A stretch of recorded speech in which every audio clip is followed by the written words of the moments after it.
So I just got the news about Joy and Reid. The only one we had left really that was gonna tell it like it was and be truthful. She handed out all the news that we really needed to know. Guys, did y'all hear about Joy Reid off MSNBC? MSNBC was fired.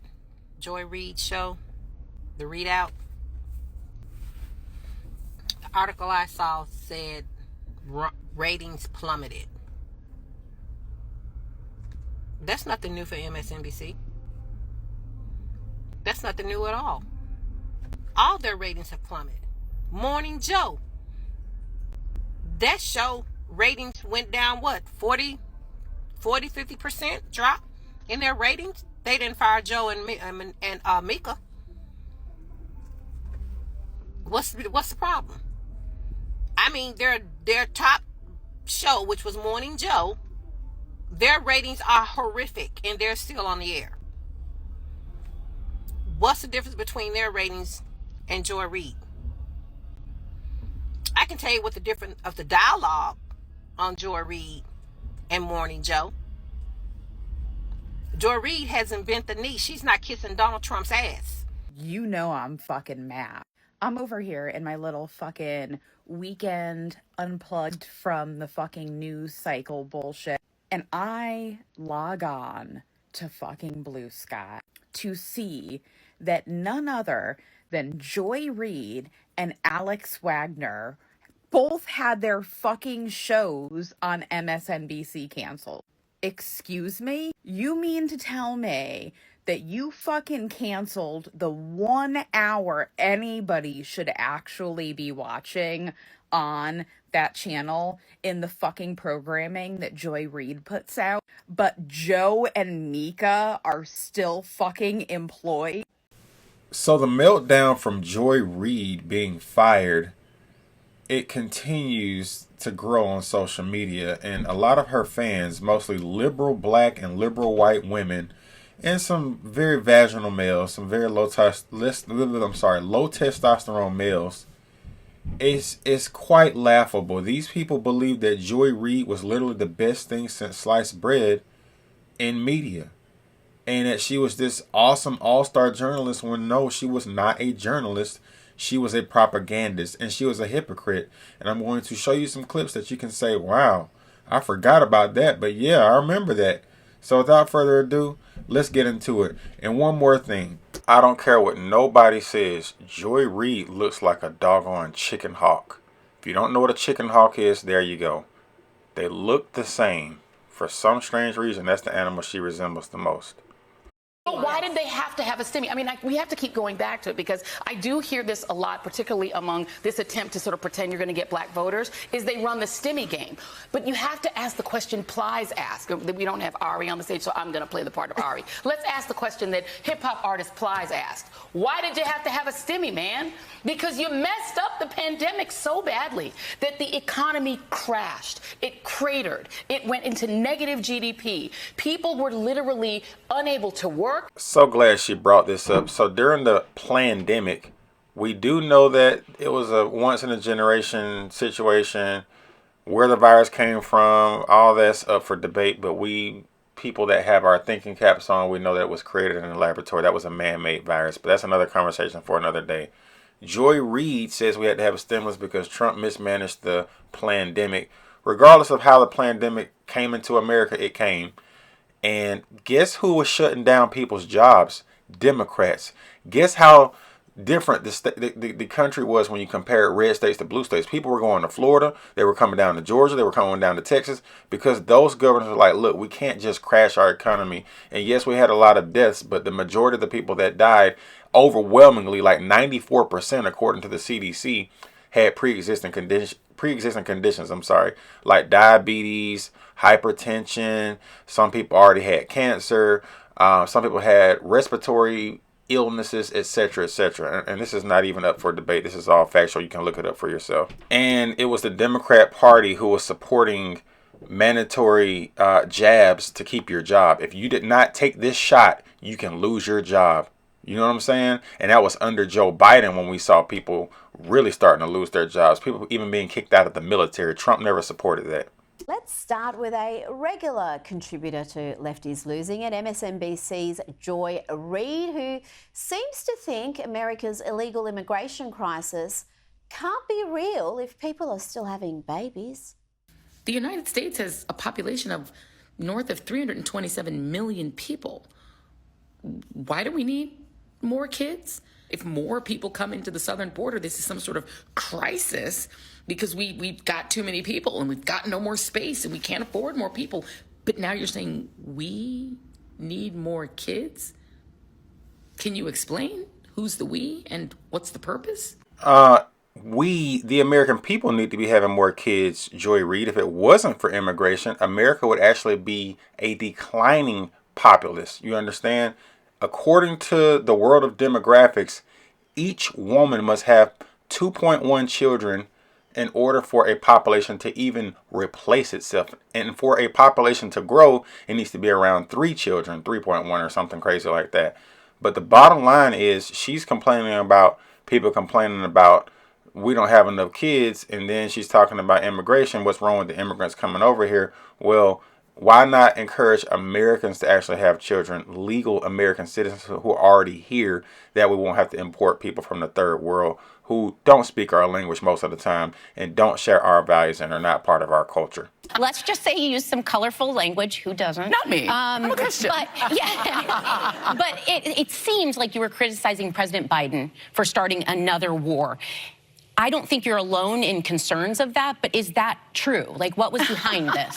Well, I'm going to hit that with a cute no comment. No, but what I'm going to say is I am a person that I'm a study war no more kind of Christian. I'm a red letter Christian. I don't believe in war, whether it is the governor of Texas literally trying to start another civil war over an issue that his party could solve tomorrow. There's literally a bill that they just could pass. So Joy Reid identifies as a Christian. I don't know what kind of Christian she is, but if you look at this clip right here, it's going to totally be in contradiction to what she just said.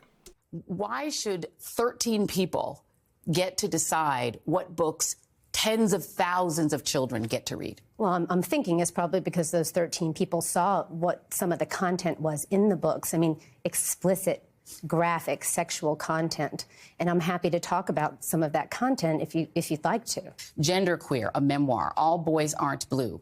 Beloved, Martin Luther King Jr. and the March on Washington. Ruby Bridges Goes to School. Slaughterhouse-Five, The Color Purple, Forever by Judy Blume.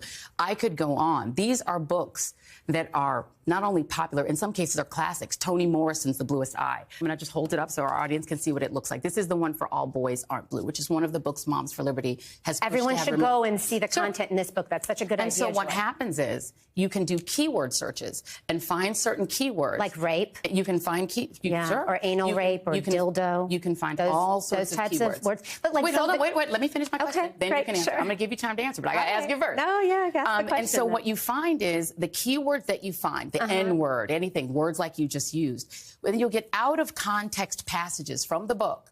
And then based on that, Moms for Liberty members are going to places like Broward County School Board meetings, reading out of context passages from these books, and then demanding that the school board remove them. So this is the book that's Joy Reid was talking about. All Boys Aren't Blue. This is about a queer, gay black male growing up in New Jersey, I believe. I haven't read the book, don't want to read the book, but I have read a few passages from it just so I can get a little bit of understanding so I can talk about it correctly. And groups like Moms for Liberty and these parental focused local groups across the country, they have every right to be concerned about what they're trying to indoctrinate their kids with. They got a book that's been out for years called The Gay BCs. These books are clearly marketed towards kids. The kids love colors. That's supposed to be a children's book. And anybody with common sense, any real Christian, unlike Joy Reid, would have tremendous concern and tremendous aversion to this type of foolishness. Like, children do not need to be reading books called The Gay BCs. They need to be learning how to read, but they don't need to be watching TV shows and reading books that promote a certain type of sexuality. They perverted a very classic kid show called Arthur. They turned Mr. Ratburn gay. I used to love Arthur as a kid. Me and my brothers watched Arthur all the time. You see what I'm saying? When we were kids growing up, this is what we watched. We watched shows like Rugrats on Nickelodeon and Doug Funny and all the cartoons that all of us watched growing up in the 90s and early 2000s. So these parents and these parental groups have every right to say we don't want this stuff being forced down the throats of our babies. And those who are not getting vaccinated are mad at us for excluding them from our spaces and in some cases from our lives. So there's a lot of anger out there.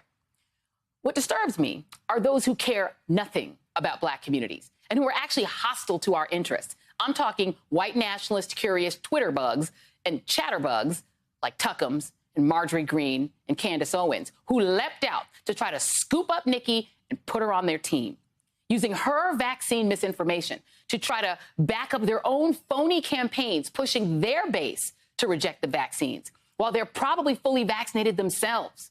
So there you have it. Joy Reid doing what she usually does. She was trying to shame Nicki Minaj for being hesitant about taking the juice a few years ago because she said her cousin took it down in Trinidad and had a violent reaction to it. I think one of his testicles swole up or something crazy like that. But like I said, Joy Reid was never a serious journalist. She was always a propagandist, always pushing an agenda. And for her to complain about the white man so much and the white supremacy around this nation, why does she always want to culturally appropriate their hair?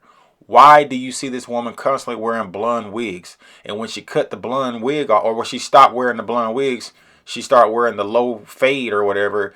And she even dyed that blonde. What little natural hair she has, she dyes it blonde. So why are you so anti-white, but you love wearing their hair color on your head? It makes absolutely no sense to me. My show had value, and that that what I was doing had value. And in the end, I'm sorry, I try not to cry on TV. And I think this is kind of like me on TV, so I apologize. And then it mattered. I see Karen is there, and she's been texting me as well. And so what I will just say is that in the end, thank you. Where I land is that the moment of guilt that I felt, that I went hard on so many issues, whether it was the Black Lives Matter issues of a young baby or a mom or a dad that was killed, or when we opened up people's eyes to the fact that Asian Americans were being targeted and not just Black folks, that or went hard for immigrants who've done nothing but come to this country, like my parents did, and try to make a life and defended them.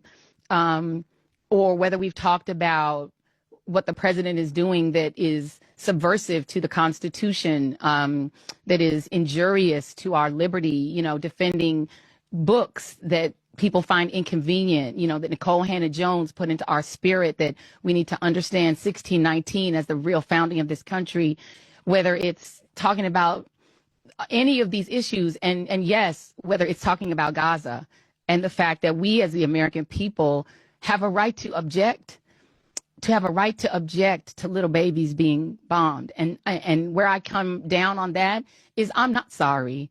I am not sorry that I stood up for those things, because those things are of God.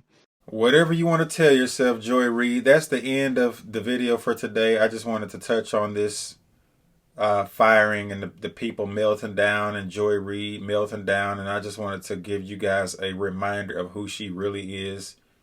And I heard that she didn't used to be that way. She wasn't this radical in her views and beliefs. But I guess when you're getting paid millions of dollars, you'll stick to the script. So that's why alternative media and independent content creators are getting so much more traction compared to the mainstream media. They talked about her ratings being down, which they are down. I mean, you have YouTubers that get more views than anybody on MSNBC, including their golden calf, Rachel Maddow. I call her Rachel Madcow. But it's just par for the course. She's not the first major talking head to be fired, and she's not going to be the last. I mean, it's a business at the end of the day, and I guess, people only going to tune in for so long and your ratings kept going down, especially after the election, and the country is going in a different direction, and the nation is still a mostly white nation. You can't sit there and complain about white people all day long, wear blonde wigs, and shame people for voting a certain type of way. And she even shamed her own people. She shamed black people, called us Uncle Toms, her and that homosexual, I guess, news reporter, whatever you want to call him, Eli Mistel, the goofball with the big gray afro. I don't know who he is or what he does, but he's a goofball. So that's the end of the video. Like I said, I just wanted to remind people of who Joy Reid was. Make sure y'all like, share, subscribe. Peace.